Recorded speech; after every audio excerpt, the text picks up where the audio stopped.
من امیدرضا آقاخانی حال حاضر هم توی 2 کشور چین و ژاپن. توی ایران خیلی حقیقتا فعالیت و تلاش کردم توی حوزه‌های مختلف. تمرکز اصلی من تحصیلات حقوق بود. یه حقوقدان کسی که تو مسائل حقوقی فعالیت میکنه، در کنار اون ورزش سنگین بوکس اینا من تو اینستاگرام دیدم. سوالی بود که چرا من مهاجرت کردم، چراش در همین نتوانستن من برای انتشار ساده ترین چیزها توی کشورم. من یه سوال دارم، شما الان آیا در حال حاضر تو میتونی رمانات چاپ بکنی تو خارج؟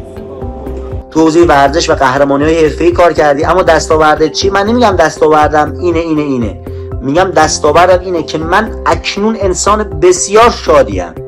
خوبی هست، باید بهش بها داده بشه. وقتی بهش بها داده نمیشه، وقتی اون پتانسیلایی که داره شکوفا نمیشه، ناامید میشه از این که دیگه توی اون موقعیت جغرافیایی نمیتونه کار کنه. تو چطوری از یک منطقه محرومی که من میشناسم توی ایران تونستی واقعا چرا رفتی سمت رمان؟ چرا رفتی سمت کتاب خونی؟ سلام امید جان، حالت چطوره؟ امیدوارم که همیشه شاد و پر انرژی مثل پیج اینستاگرامت باشی. دوست دارم اول قبل از اینکه شروع بکنیم یکم خودت معرفی کنی، بهمون بگی الان کجایی، چیکار میکنی به صورت کوتاه، بعد من جزئی وارد همه چیز خواهم شد. سلام اسماعیل جان، خیلی ارادتمندم، سپاسگزارم از محبتت. امیدوارم شما همیشه شاد و تندرست و سالم باشی. ممنونم. من امیدرضا آقاخانی در حال حاضر 30 سالمه، یعنی وارد 30 سالگی شدم و اینکه در حال حاضر هم توی 2 کشور چین و ژاپن فعالیت میکنم. البته که مستقرم در توکیو، ولی خب به شهرهای مثل پکن و گوانگژو چین هم سفر دارم. قرار سنگاپور و کره هم بهش اضافه بشه. اینجا فعالیت هایی که میکنم توی حوزه پژوهش حقوقیه و اینکه همچنین در حوزه ورزش حرفه‌ای هم فعالیت میکنم توی بحث مسابقات حرفه‌ای میکس مارشال آرتس MMA و در خدمت شما هستم.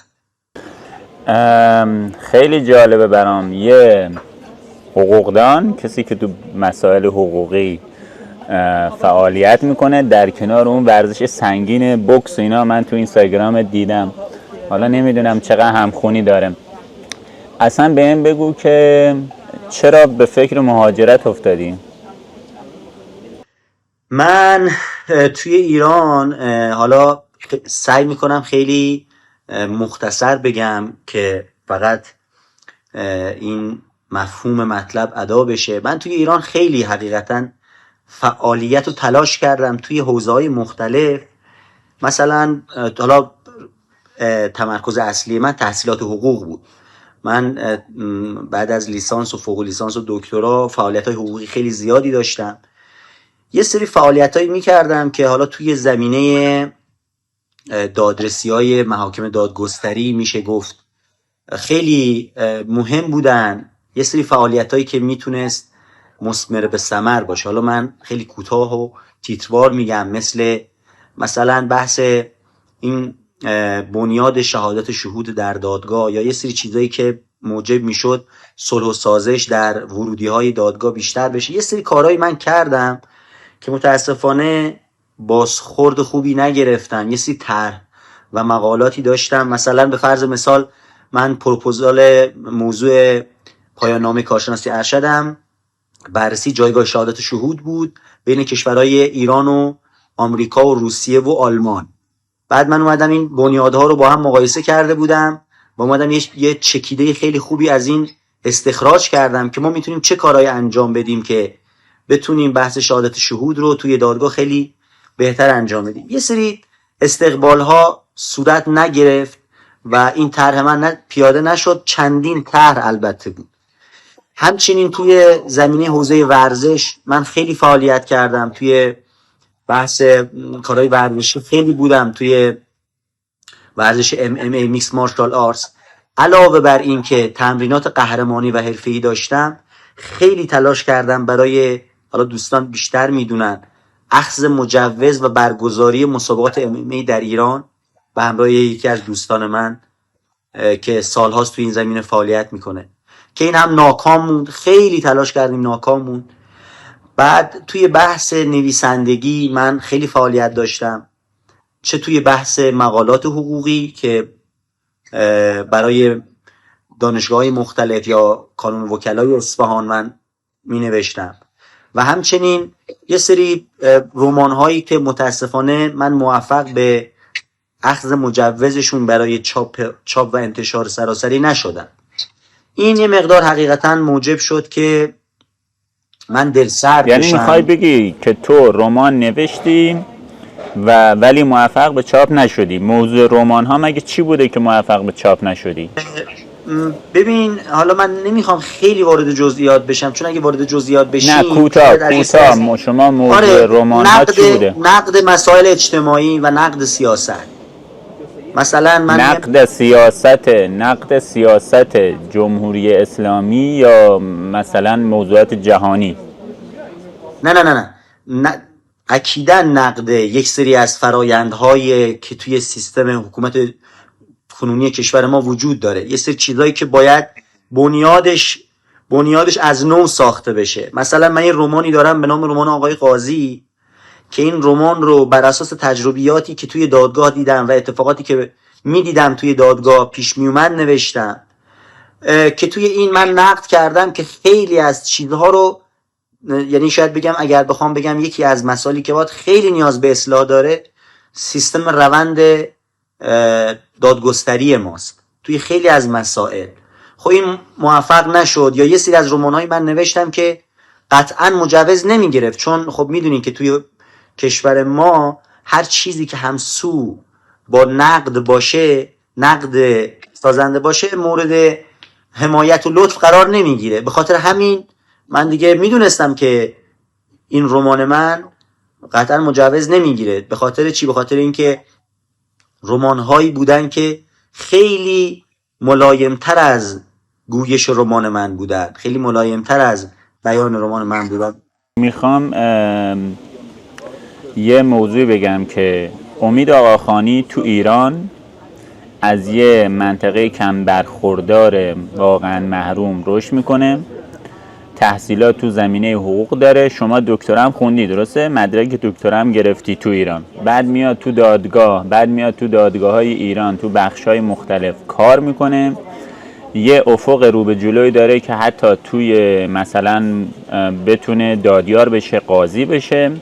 بعد توی زمینه ورزش و توی زمینه نویسندگی فعالیت میکنه، اما به خاطر شرایط حاکم، حالا یا هر موضوعی که میبینه نمیتونه استعدادهاشو شکوفا بکنه یا دیده بشه، تصمیم مهاجرت میگیره. این یه جنبندی کلیه که من از صحبتهای تو متوجه شدم. آیا درسته؟ تایید میکنی حرف منو یا نه؟ آره دقیقا تایید میکنم. ببین، وقتی که حالا خودم رو دارم مثال میزنم، خیلی از دوستان دیگه هم الان دارم که دقیقا مشابه منن. مثلا ما خیلی به شایسته سالاری و این که باید به پتانسیل افرادی که شایسته هستن اهمیت داده بشه. کسی که دارای یک سری ویژگی ها و خصوصیات خوبی هست باید بهش بها داده بشه. وقتی بهش بها داده نمیشه، وقتی اون پتانسیلایی که داره شکوفا نمیشه، ناامید میشه از این که دیگه توی اون موقعیت جغرافیایی نمیتونه کار کنه.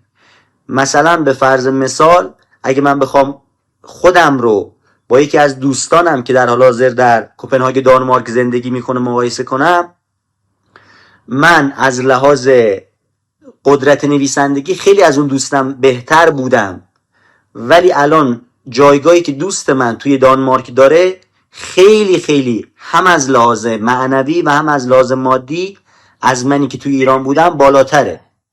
من باید با یه سری دغدغه‌های خیلی کوچک و پیش پا افتاده حقوقی توی دادگاه دست و پا بزنم، یا برای چاپ یک کتاب یا یک رمانی که میخواد نقدها رو بیان بکنه باید دست و پنجه نرم کنم، در حالی که دوست من هر 3 ماه یک بار جشنواره فروش کتاب و امضای کتاب داره توی کوپنهاگ دانمارک. خب این من یه سوال دارم. شما الان آیا در حال حاضر تو میتونی رمانات چاپ بکنی تو خارج؟ قطعا میتونم. چرا تا الان انجام ندادی؟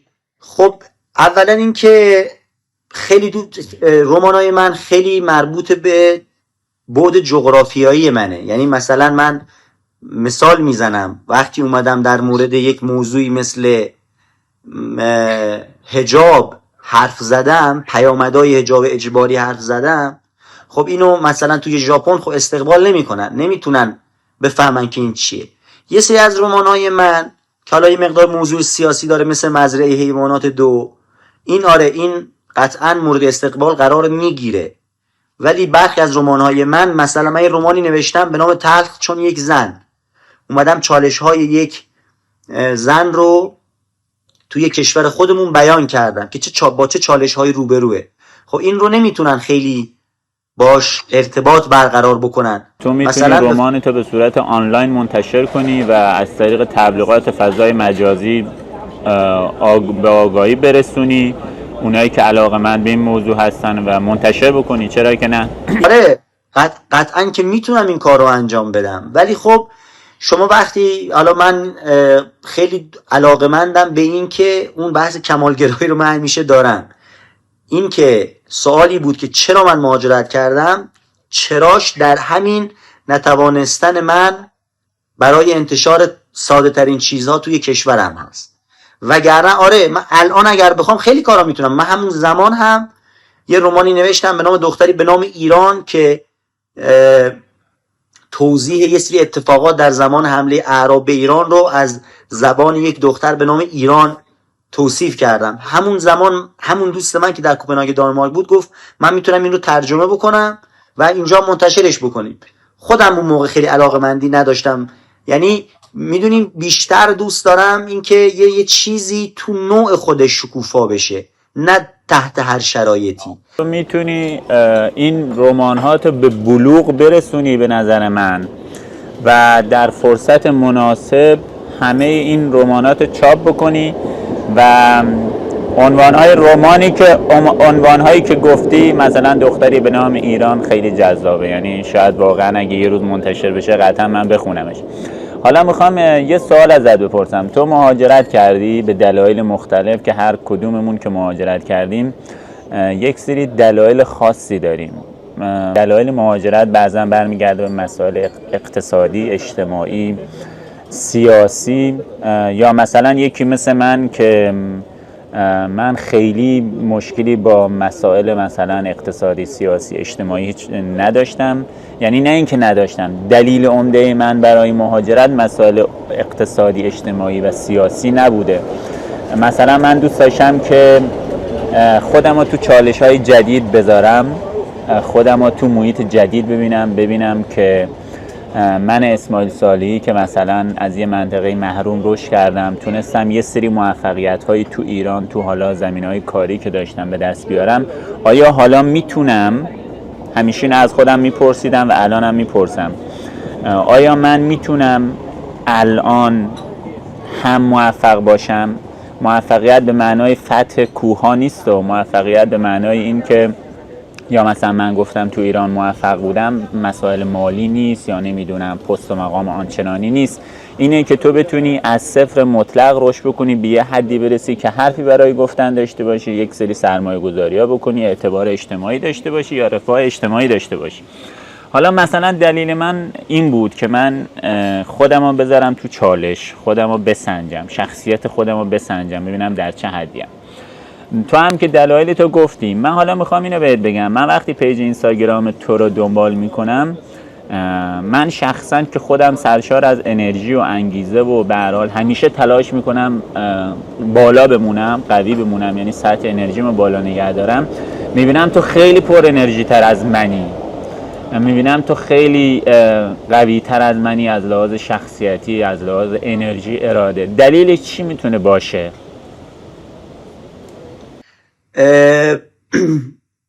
خیلی اگه بخوام پاسخ بدم، البته که این محبت و لطف تو، زنده باشی عزیزم، ممنونم که من رو اینجوری میبینی.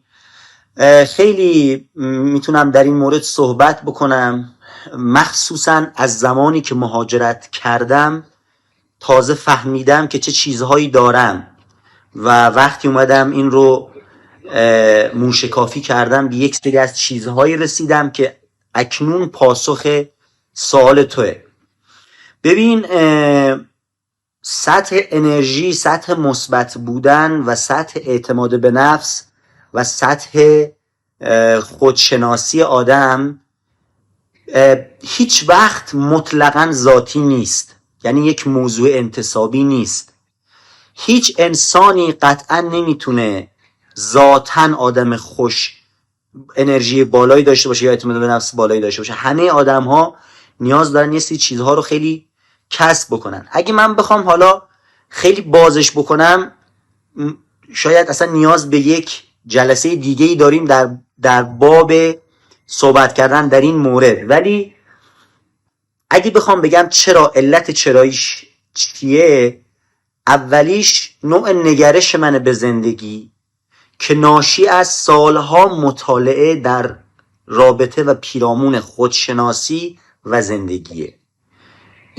این گزینه اوله که میگم توضیح و تفصیلش خیلی مفصله.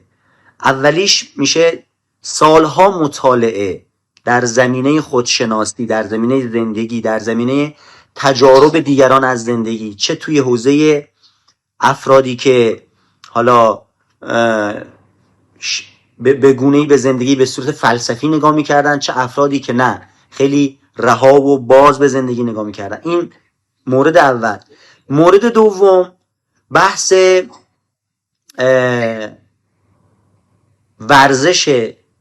ورزشه که این ورزش موجب میشه که انرژی آدم، اگر از یه جایی به بعد شما استمرار در ورزش داشته باشی، از یه جایی به بعد کلن این انرژی شما بالا میمونه، مخصوصا ورزش حرفه‌ای. مسئله بعدی که باز اگه بخوام در موردش صحبت بکنم، موضوع تجربه است.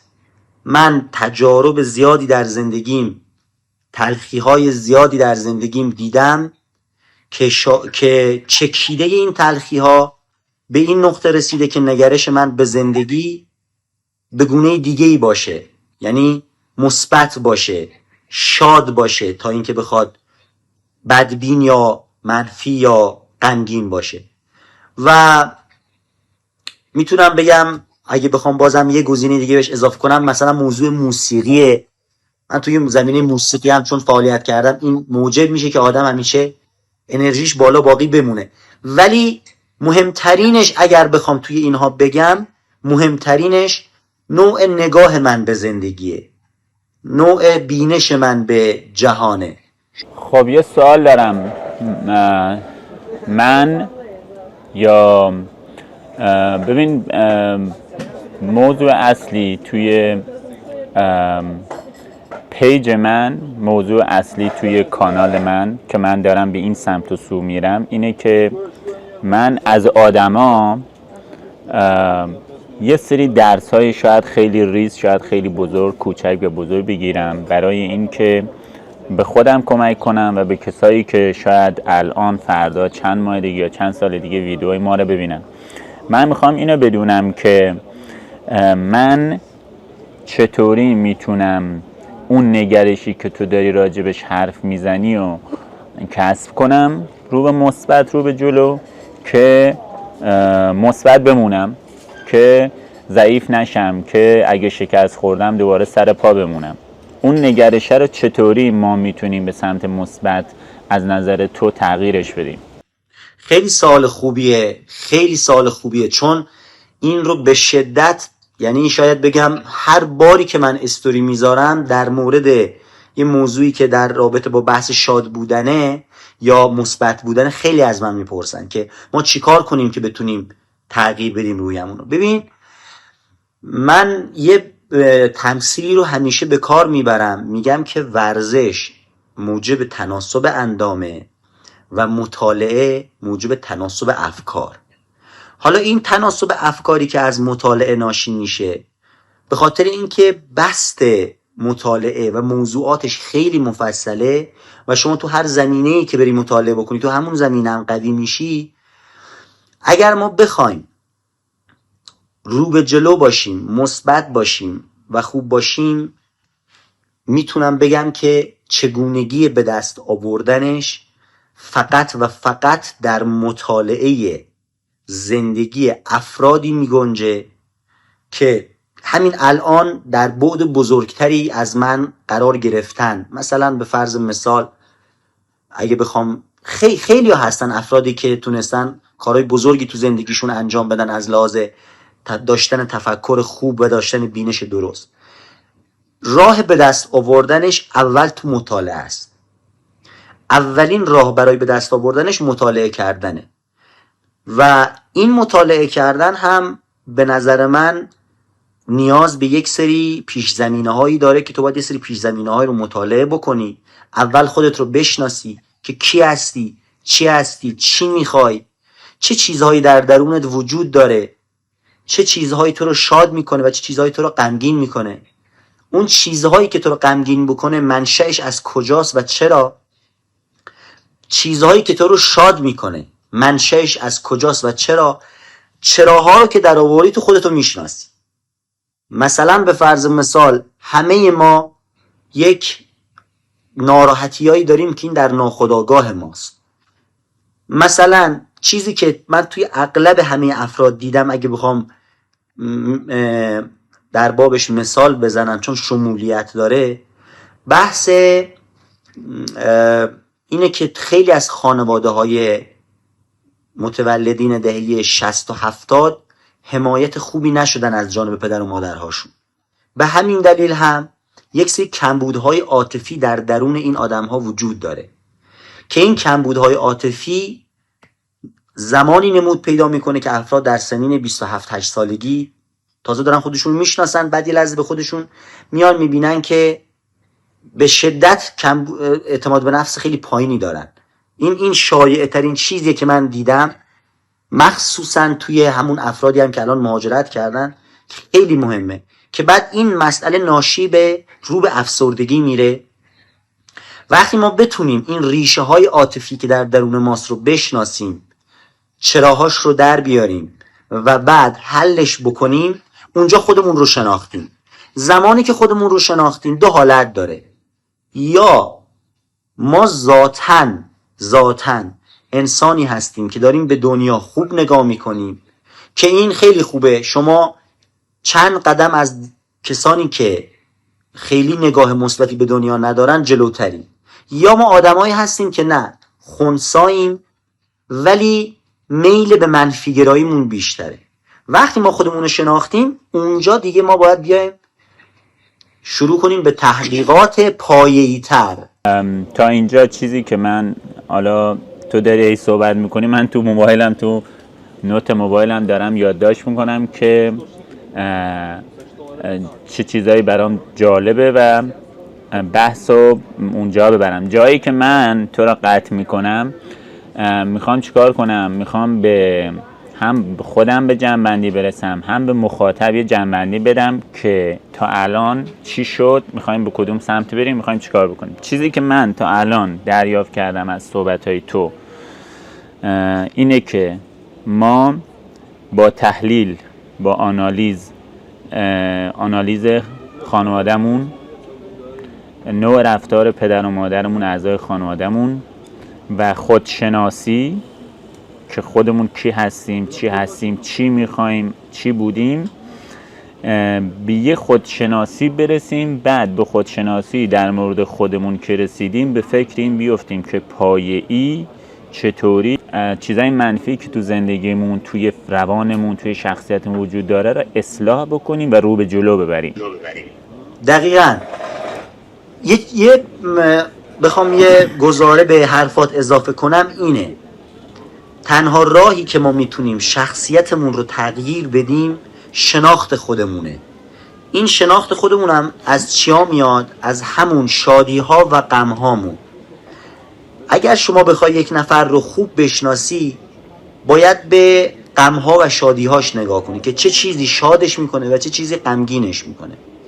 مثلا به فرض مثال یک کسی که، حالا شایع ترین مثالش رو میزنم، یک کسی که پول خیلی شادش میکنه، این ناشی از یک فقر درونیه، چیزی که خیلی پول شادش میکنه.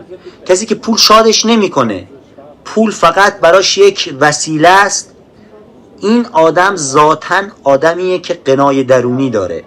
ببین ما وقتی خودمون رو شناختیم. نه تو اینو که میگی، اینو از خودت میگی یا از جایی به دستش آوردی؟ یعنی جایی خوندیش اینی که تو میگی کسی که پول خوشحالش میکنه از فقر درونی، اینو خودت میگی؟ ببین من همین تجربیاتی که مقاله چاپ شده به دست آوردم و بله، و اصلا آرتور شوپنهاور توی کتاب در باب فلسفه حکمت زندگی مفصل در مورد این موضوع صحبت کرده. ببین بذار حرفم رو این مقدار بازتر کنم که سوء تفاهم ایجاد نشه. قطعا پول همه رو شاد میکنه این اصلا یه چیز غیر قابل انکاریه. من منظورم اینه که مثلا اولویت اول برای هر، مثلا به فرض مثال بیان از اسماعیل بپرسن تنها چیزی که اکنون تو رو میتونه شادت کنه چیه؟ در حالی که تو پول داری، الان مثلا پول داری در حدی که زندگی بکنی، پول داری در حدی که اموراتت رو بگذرونی. یکی میاد میگه اولین چیزی که من رو شاد میکنه شفای مادرمه، پول نیست. یکی میاد میگه نه، من اولین چیزی که شادم میکنه پوله، چون میتونم با پولم برای مامانم مثلا مادرم رو برم دکتر. این بین این گزاره با گزاره اول یه سری تفاوت‌های از لحاظ شخصیتی هست. من منظورم این نیست که مثلا الان در حالت خنثی اگر از من بپرسن تو رو پول شادت میکنه، میگم نه، من پول، هر کسی که با پول شاد نشه مشکل روحی داره. حالا یه سوال دارم، من اینو کامل کنم. من منظورم از این موضوع این بود، بازش کنم در یک حالت استیبل و پایداری که اگر از یه فردی بپرسن الان چه چیزی تو رو شادت میکنه، مثلا پول داره، خونه داره، ماشین داره، همه چی داره، پول داره، ولی میگه من فقط پول شادم میکنه، این آدم فقیر درون، از لحاظ درونی فقر داره. اما اگر یه آدمی مثلا کارمند یه جاییه، یه حقوق ثابتی هم میگیره، پول دارم نیست، انسان متوسطیه، ازش میپرسن چه چیزی الان تو رو شادت میکنه، پاسخ بده مثلا شفای این که رفیقم مشکلش حل بشه، شفای مادرم، این بگی، این آدم از لحاظ درونی قناع داره. شاید فقر این آدم در این جنبه‌های دیگه‌ای باشه. میخوام یه خیلی بحثمون عمیق شد و میخوام یه سوال بپرسم، چون من هدفم اینه که تو ویدئوی اول ما یه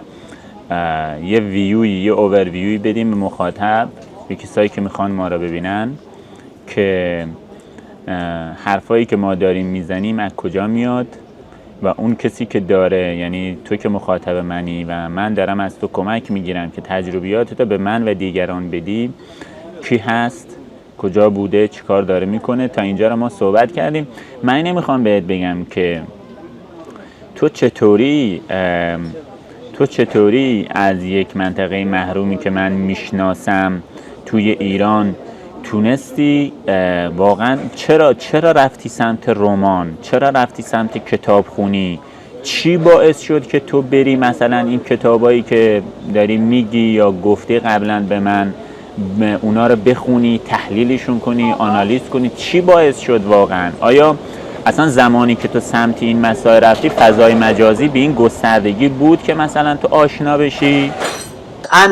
قطعا نه. من تنها چیزی که منو سوق داد به این سمت و سو، حالا یه سوال خیلی خوبی هم پرسیدی، گاهی ما یه سری چیزا رو اصلا در درون خودمون نمیدونیم، صرفا با گزاره و اشاره یکی دیگه میفهمیم. الان مثلا همینی که الان از من پرسیدی رو من هیچ وقت از خودم نپرسیده بودم. الان تو این از من پرسیدی خیلی چیزا برای من زنده شد که اصلا این سوال اینه، اگه خودم بخوام اینو از خودم بپرسم و بخوام این پاسخ رو بدم، چه چیزی باعث شد من به سمت این کتاب ها برم؟ اولا ببین، اگه بخوام یه مثال برات بزنم، دقیقاً مثل سرنخه. این چیزی که میخوام بگم پاسخ سوال تو مثل یک سرنخ بود برای من وقتی یک کارآگاه پلیس یک سرنخی رو پیدا میکنه، با دنبال کردن همون سرنخ به حقیقت میرسه. من اگر بخوام بگم که چه چیزی باعث شد اصلا من سمت کتاب خوندن برم، اولین چیز همون کتاب بود. یعنی من یه روزی برای اولین بار زمانی که دانشجوی حقوق بودم قرار بود یه کنفرانسی بدم. من اومدم یه کنفرانس بدم، بعد اومدم دیدم نیاز به این دارم که موضوعات بیشتری رو اگه بخوام کنفرانس خوبی بدم باید ارائه بدم. رفتم یه سری کتابا رو مطالعه کردم که اینها از مثنوی مولانا بود، مثنوی معنوی مولانا. مطالعه اون کتاب ها باعث شد من تو مسیر مطالعه باقی بمونم. هر بار من برای اینکه بتونم بیان خودم رو، برای اینکه بتونم دایره واژگان خودم رو برای ارائه کنفرانس بهتر بکنم، میرفتم کتاب میخوندم و این کتاب مثل همون سرنخیه که پلیس رو به حقیقت میرسونه، منو به اینجا رسوند. یعنی من از اول یه هدفی داشتم. هدف من اون زمان این بود که من مثلا بشم دادستان. هدف من این بود. هدفم این بود که مثلا بشم رئیس کانون وکلا، که این خب به خاطر همون سیستمی که توی ایران هست هیچ وقت میسر نمیشد، به خاطر که عقایدی که من داشتم. خب یه آدمی که بخواد یا مثلا یکی از اهداف من نمایندگی مجلس بود، من می‌خواستم نماینده مجلس مردم منطقه‌ام بشم. خب قطعا الان نمیتونم به خاطر اون مسائل سیاسی، چون نمیتونم سازگار باشم. خب من به چی فکر میکردم؟ به این که یک نماینده مجلس نیاز داره که دایره واژگان خوبی داشته باشه. این باعث شد من کتاب بخونم، ولی همون کتابه باعث شد روز به روز من یه سری حقایق دیگه رو بفهمم و دنبال کردن اون حقایق منو رسون به این جایی که الان اگر بخوام در مورد خودم بگم، یکی به من بگه مهمترین دستاورد تو زندگی چیه الان؟ تو کلی درس خوندی، کلی رمان نوشتی، کلی کار کردی، تو حوزه موسیقی کار کردی، تو حوزه ورزش و قهرمانی‌های حرفه‌ای کار کردی، اما دستاوردت چی؟ من نمیگم دستاوردم اینه. میگم دستاوردم اینه که من اکنون انسان بسیار شادیم، خیلی از زندگی راضیم. همین فردا اگر من بمیرم هیچ حسرتی توی زندگیم تا کنون نداشتم، البته به جز آزادی بیان تو کشور. از لحاظ شخصی هیچ حسرتی نداشتم. هر تجربه‌ای که دوست داشتم تو زندگی کردم، هر تجربه خوش خرم یا هر چیزی که خواستم رو برای خودم فراهم کردم. این میتونم بگم افتخار من اینه که هیچ وقت به خواسته دیگران زندگی نکردم، هیچ وقت به واسطه حرف دیگری تحت تاثیر قرار نگرفتم، حرف دیگری هیچ وقت نتونست من رو تخریب بکنه. این افتخار من که من انسان بسیار شادیم اکنون، و تنها دلیلش هم اول اون هدفی بود که داشتم. اما اول هدفم این بود که مثلا نماینده مجلس بشم و توی تصدی‌های حقوقی فعالیت کنم. چه چیزی من رو به این سمت کشون؟ همون کتاب. چه چیزی من رو کتاب خون کرد؟ کتاب. یعنی سرنخ اصلی همون کتابه.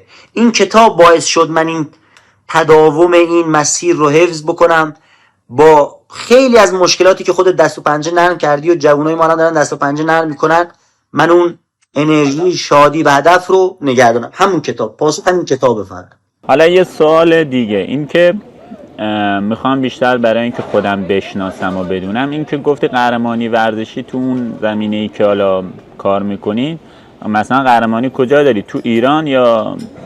ببین، سازمانی که ورزشی که من فعالیت میکنم، به خاطر اینکه البته الان سازمان جهانی داره، به خاطر اینکه سازمان کنفدراسیون جهانی در گذشته نداشت، این به صورت سازمان بود، سازمان به سازمان. مثلا یه سازمانی توی ابوظبی امارات سیکلش میشه گفت جهانیه، ولی نه به این معنا که بهترین های جهان مثلا میان توی اون سازمان مسابقه دادن. سیکلش جهانیه. من توی سازمان های مختلف مسابقه دادم، ولی نه به این معنا. مثلا اگر شما برین سرچ بزنین قهرمان المپیک قطعا سطحش از خیلی کسای دیگه بالاتره، چون اون در بین هزاران آدم گزینش شده تا اومده المپیک، بعد از بین بهترین ها اومده فینال و قهرمان شد. این تفاوت هایی داره. حالا یه سوالی که دارم، موسیقی چی کار میکنی؟ چی میزنی؟ چطوری رفتی سمت موسیقی؟ من یه دوستی دارم خیلی هم پسر ماهی، آقای علی سالارون. ایشون گزارشگر ورزشیه. بعد یه روزی من مسابقه MMA داشتم، خدا رو شکر تونستم مسابقه من ببرم. یه مسابقه قهرمانی، کمربند قهرمانی بود. بعد وقتی معرفی میکنه میاد یه سری ویژگی های فایترها رو میگه، مثلا این فایتر چند کیلوه، اینجوریه، سبک مبارزش کشتیه. بعد موقعی که من خواستم برم هیچی گفت با این بیان دکتر امیدرضا آخانی تنها MMA فایتر نوازنده قرن چون اساسا روح MMA با موسیقی اصلا سازگاری نداره. ولی خب من کلا ورزش رو نه به این دیدگاه که خیلی ها دارن بهش نگاه نکردم. خیلی ها ورزش رو میرن فقط برای تخلیه انرژی های منفی که دارن، یا مثلا خیلی ها میگن من اگر ورزش نمیرفتم تو خیابون همه رو میزدم، من اگر ورزش نمیرفتم با خانواده‌ام درگیر میشدم، چون آدم خشنی بودم اما ورزش منو آروم کرد. اما نه، من اینجوری نبودم. من ورزش رو انتخاب کردم، بعد سازنده وجود منو ساخت. موسیقی بعد احساسی وجود منه. من شعرم گفتم، من 2 مجموعه شعر به نام عاشقانه ها هم چاپ کردم که مجموعه اول گزیده شعرهای شاعرای مختلف با شعرهای خودم و مجموعه دوم کامل شعرهای خودمه. این بحث موسیقی بعد احساسی منه. حالا من اینو اولین بار میشنوم، گزیده ای از شعرهای خودم با شعر دیگر شاعرها. این هست همچین مدلی یا تو اختراعش کردی؟ نه ببین منظورم اینه، مثلا توی اسم کتاب من عاشقانه هاست. مجموعه اول من چند غزل از شهریار، حافظ، بیدل، وحشی بافقی آوردم، چند تا غزلم از خودم. این بخش اول. بخش دوم فقط شعرهای خودمه. چاپ شدن اینا تو ایران؟ بله، هر دو جلد چاپ شدن، ولی خب الان دیگه تجدید چاپ نشد. یعنی 2 دور چاپ شد ولی دیگه بار سوم دیگه تجدید چاپ نشد. پس من با یه شخصی روبرو هستم که کار حقوقی میکنه، مهاجرت کرده، کتاب نوشته، شعر نوشته، رمان نوشته، ورزشکار هست، موسیقی میزنه و خیلی. چند سالته؟ تازه وارد 30 سالگی شدی و از یک منطقه محروم که من میدونم اونجا چقدر محرومه، حالا نیازی نمیبینم بخوام وارد عمق جزئیات بشم، ولی این که چرا یک نفر میتونه اینجوری باشه، اینا همش نیاز به تحلیل داره، نیاز بررسی داره. حالا این سوال میخوام بپرسم که ببین روش‌های مختلف مهاجرتی ها داریم، یعنی حالا تحصیلی داریم، نمیدونم کاری داریم، حالا توریستی و همه مسائل. تو چرا به فکر این خیلی جالبه برا من و قبلا هم با هم صحبت کردیم، تو چرا فقط تو به من گفتی که من به همه دوستان میگفتم که من اگر بخوام مهاجرتم بکنم فقط مهاجرت کاری میکنم، تو چطوری به این دیدگاه رسید؟ ولی من اینجوری نبودم. من گفتم اگر کاری تونستم برم میرم، اگر تحصیلی تونستم برم میرم و پای به قول یارو گفتنی پای مسائلش هم میمونم، حالا عواقبش هم میمونم. تو چطوری فقط به فکر این بودی که آقا من فقط مهاجرت کاری میکنم و شد هم، و یعنی تو تونستی هم مهاجرت کاری خیلی خوبی هم بکنی؟ دقیقاً اول یه خلاصه‌ای بگم در جهت تکمیل حرفات. من زمانی که یه سری فعالیتایی میکردم، مخصوصا تو فضای مجازی، خیلیا نسبت به من محبت داشتن. یه سری گزیده‌های رمان‌هایی رو می‌ذاشتم، همه می‌پرسیدن پس چرا این رو چاپ نمی‌کنی؟ من میگفتم من نمیتونم چاپ کنم به خاطر اینکه موضوع رمان محتوای نقده و مجوز چاپ نمیگیره. بعد همه میگفتن یعنی این بیشترین ریاکشنی بود که همه نسبت به من داشتن، میگفتن چرا مهاجرت نمی‌کنی؟ خیلی اینو به من میگفتن. ولی من به خاطر اینکه خیلی تلاش‌های زیادی توی کشور خودم کرده بودم، از یه نقطه صفر که چرس کنم زیر صفری شروع کردم و خودم رو به یه نقطه رسوندم، اصلا تو خودم نمیدیدم که یک انسانی با این قابلیت‌ها و با این ویژگی‌ها بخواد تازه بره توی کشور دیگه از صفر شروع کنه.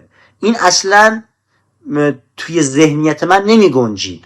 از باب اینکه دیگران میگفتن چرا نمیری، چرا مهاجرت نمی‌کنی، چرا مثلا اپلای نمیگیری دانشگاه دیگه.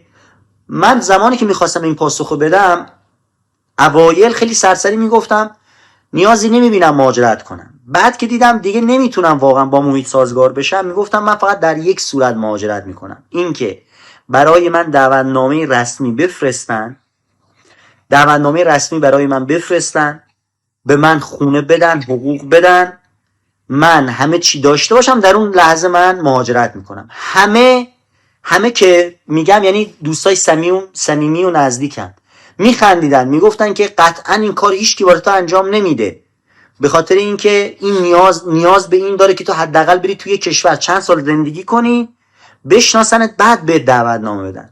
ولی من میگفتم نه، من فقط در یک صورت مهاجرت میکنم، در صورتی که برای من دعوتنامه بیاد و من کار، حقوق، خونه، زندگی، همه شرایط مشخص باشه، اون موقع من مهاجرت میکنم.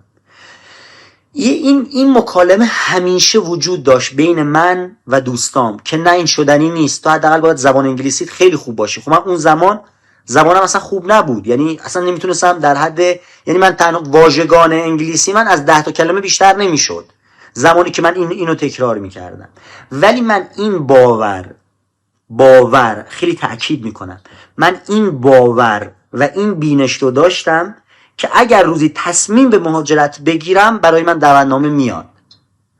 باز خیلی ها میان اینجا نقدش میکنن، میگن که این نیاز به این داره که تو چند تا ایمیل بزنی، یه سری کارهای خاص بکنی. همین رو من میگفتن خب آقا باشه، تا اگه میخوای مهاجرت کنی حداقل چند تا ایمیل بزن، اونور. ولی باز من میگفتم که نه، اگر روزی قرار شد من برم این اتفاق میفته. دقیقاً زمانی که من تصمیم به مهاجرت گرفتم، یعنی زمانی که یه اتفاقی افتاد، حالا نمیخوام وارد جزئیاتش بشم، و من گفتم دیگه، یعنی بعد از اون اتفاقات سال 1401، من گفتم واقعا دیگه نمیتونم اینجا بمونم و من باید مهاجرت کنم. از اون روز به بعد یه سری سلسله مراتب اتفاقاتی افتاد که دقیقاً حدود 9 ماه بعدش دعوتنامه رسمی برای من اومد. من رفتم ویزامو گرفتم، پرواز کردم. در حال حاضر من خدا رو شکر دارای حقوق مشخص، حقوق خوب، خونه و زندگی خوب که خودشون برای من تأمین کردن، باشگاه خوب، در کنار این که دارم کار میکنم همزمان ورزش حرفه‌ای هم میکنم، موسیقی هم دارم. چیزی که من به هر کسی که اون زمان میگفتم باورش نمیشد برای من اتفاق افتاد. حالا ریشه این چی بود؟ ریشه این همون، اگه بخوام بگم، قانون جذب بود. چیزی بود که من همیشه جذبش میکردم، چیزی بود که من همیشه باور بهش داشتم وجود داره و کار میکنه. و آخر هم به قول خودت که میگی چی شد که اینجوری شد، این همون باوری بود که من داشتم، قانون جذبی که من بهش اعتقاد داشتم و اتفاق افتاد. به موضوع خیلی خوب اشاره کردی، این جمله آخرین که تو اعتقاد و باور داری به بینش و قانون جذب. دوست دارم اگه موافق باشی توی جلسه بعدی این موضوع ادامهش بدیم، ببینیم که مثلا میتونیم تا کجا پیش بریم، چه موضوعاتی ارائه بدیم. اگر بتونیم که ما به یک نفر هم باشه، هیچ ادعایی هم نداریم، هر چیزی هم هستیم برای خودمونیم، هر تلاشی هم کردیم برای خودمون کردیم، هیچ منتی هم سر کسی نداریم، نه من نه تو، هیچ ادعایی هم نداریم که آقا مثلا با یه مهاجرت نمیدونم چی شدیم چی نشدیم، یا الان در اوج موفقیت های ذهنیمون هستیم. نه، صرفا میخوایم آقا با این توانایی که داریم، همین توانایی حرف زدن، همین توانایی که الان بیایم یه ویدئویی ضبط بکنیم منتشر بکنیم و اون اطلاعات و تجربیاتی که داریم اگه بتونیم به یک نفر کمک کنیم، برای من رضایت بخشه. اگه مایل باشی ما تو جلسه بعدی این 2 موضوع ادامه بدیم. من در تکمیل صحبتات یه چیزی رو بگم که ما اینجا ننشستیم که صحبت از منیت کنیم. ما فقط میخوایم با تجربیاتی که تو زندگیمون داشتیم به دیگران یه سری چیزهایی رو انتقال بدیم که بگیم وجود داره.